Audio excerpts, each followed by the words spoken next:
brother name is Tina Dollar. Stop all that back and forth over the net. My mama wish I would've went corporate. She wish I would've went exec. What's up, everyone, and welcome back to another video. It's your TheKyannaAlexandra, and I decided to do something different, and I wanted to do a late bloomer diaries. So I decided to do these in episodes, and this episode is going to be titled Finding Myself.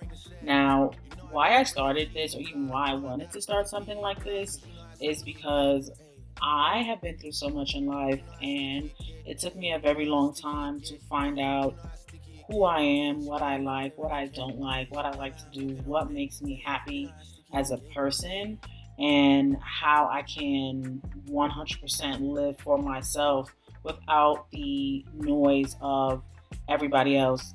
If you guys do not know, if you guys are new to my channel, you guys would absolutely know that I am a queer woman, and it took me a while to come out.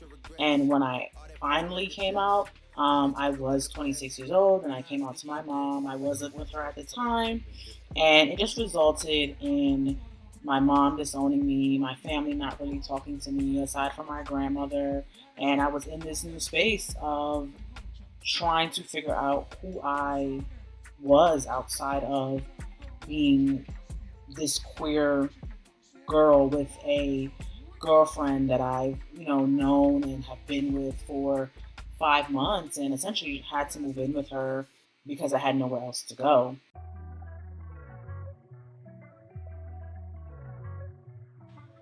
Because of that, I realized it was very hard for me to almost essentially grow up, and not in a bad way, but I noticed I had to do a lot on survival, and I didn't get a chance to experience life the way I was supposed to experience it in my eyes, or at least to me. I felt as if, I was supposed to have fun and be with my friends and go out and, make semi-bad choices for the evening, or just have a lot of chit chat, girl talk, gossip, whatever the case may have been for my mid-20s. And I was robbed of all of that because even though I knew I had a very strong attraction to women, I was met with such disdain. And because of that disdain, it caused me to lose a lot of comfort. It caused me to lose a lot of friends and family members who I thought I could count on. And when I didn't have people in my corner, I was left alone. And even a year after that, when my girlfriend and I broke up, I was even more confused because I thought I had found the person I was supposed to be with. And of course, I now know that is not the case. But when you're operating on survival and not off of gut instinct, it really does change who you are and who you become as a person.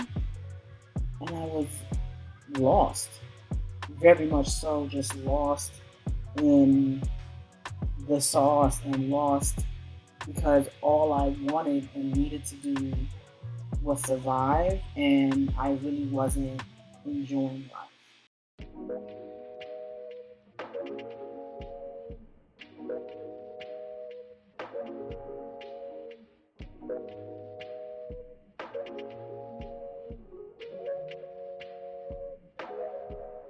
This situation so unique. Can't read your mind, so talk to me now. Don't tell you how I feel, baby. This could be so simple.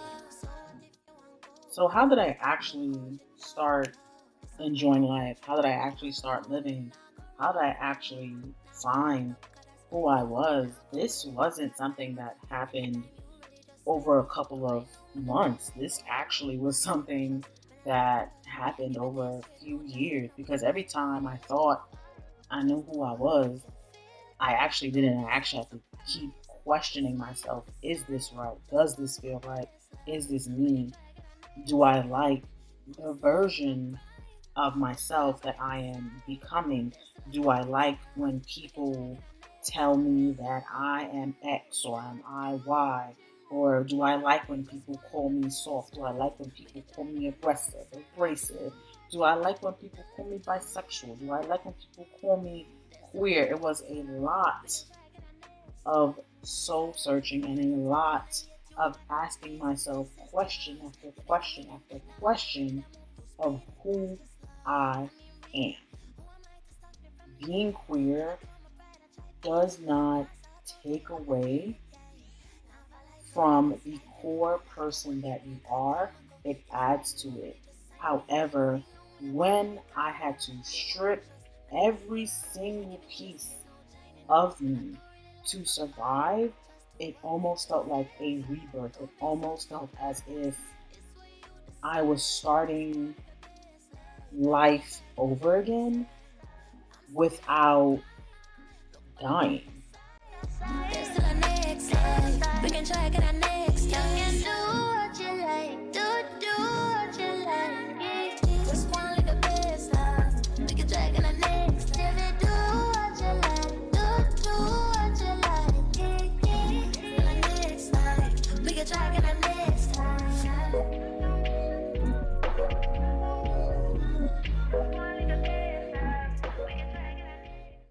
Yeah, I was very fearful of being judged. I was very fearful of being labeled because I didn't want to be seen as this girl who practically had come out and lost everything due to it. And I know that wasn't the case, but I didn't want people to see me as like the lone gay girl, the lone lesbian, the lone bisexual, the lone whatever, and feel sad for me, I guess. I always just wanted to be a strong woman, and I know I am. I would never take that away from myself, but looking back at the times where I didn't feel strong, looking back at the times where I cried on my living room floor because I was so alone. Looking back at the times where I lived in an apartment in a city that I've never been to in my entire life, just to get away from the noise. Looking back at all of that, that's strength. That is courage. That is also survival. And I was so busy trying to breathe that I couldn't see everything I had in front of me. I didn't make friends when I moved to DC until 8 months in. I was by myself. I went to work and I came home, and that was it. Because I had so much internal conflict of moving to a different city and nobody knowing I was there. The people who I once cared for, the people who once cared for me, didn't have a clue where I was.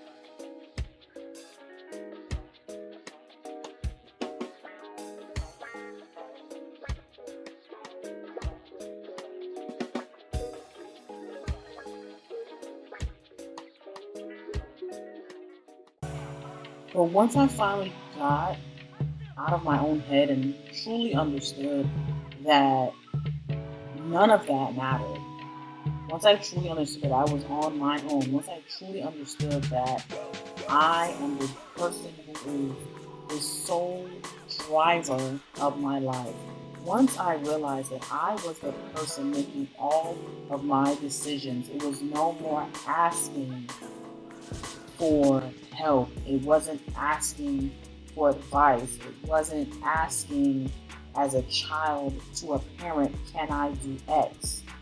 Would you approve if I do X? Once I realized that the power truly lied within me and the power truly came down to me and every single decision that I made, oh baby, my life changed. My life changed 100% because I fully understood the type of power that I had over my life, and I can make it as grand or as basement level garbage as I wanted it to be. And of course, when I look and when I see and when I think about me, I think of the life that I know I'm supposed to have, how I'm supposed to live, what I've always dreamed of when I was younger.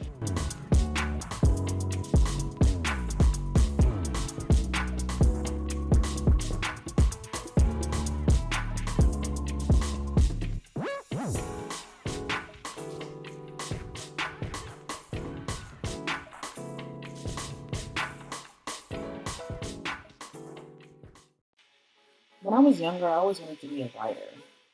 And I was in 7th, 8th grade writing stories with my friends. We would pass around this notebook and just write a couple of pages, and somebody else will read it and then write another couple pages.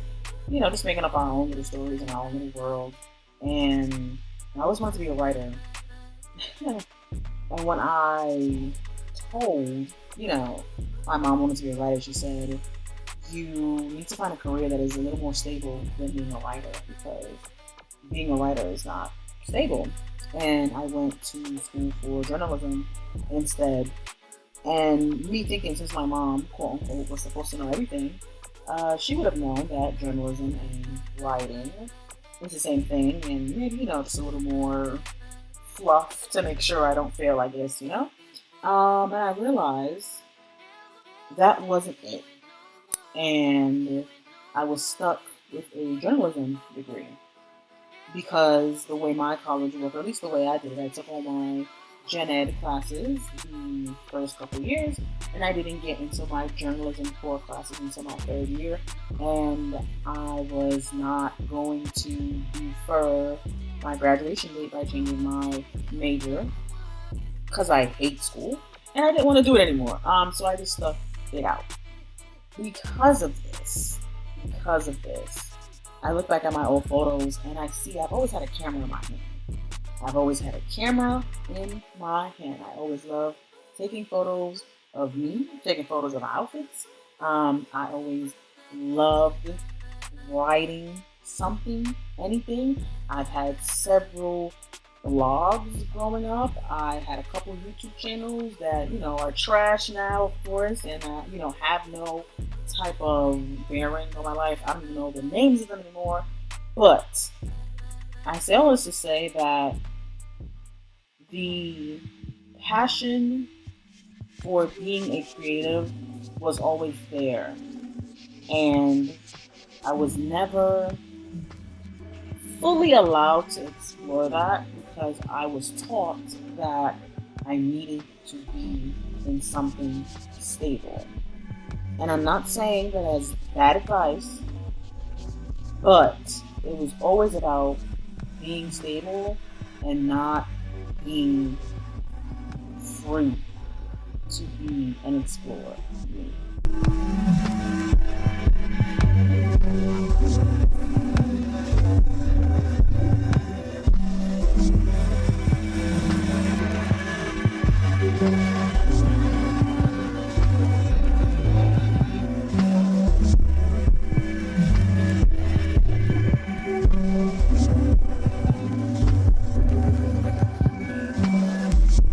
The hell am I? Who the actual hell am I? I'm a content creator. I'm TheKyannaAlexandra, the content creator. I'm TheKyannaAlexandra, the girl that puts that content out for you. I love fashion. I love clothes. I love buying things. I love collecting clothes. I love collecting accessories. Because I love putting that ish on. I love stepping outside of my house, looking good and smelling good. Who the hell am I? I'm a strong MS woman. I don't want to curse on this here YouTube, but I'm strong as hell. I'm from New York. Y'all know that. I'm from Brooklyn. And I'm strong as hell. I don't really like to take no lip from nobody.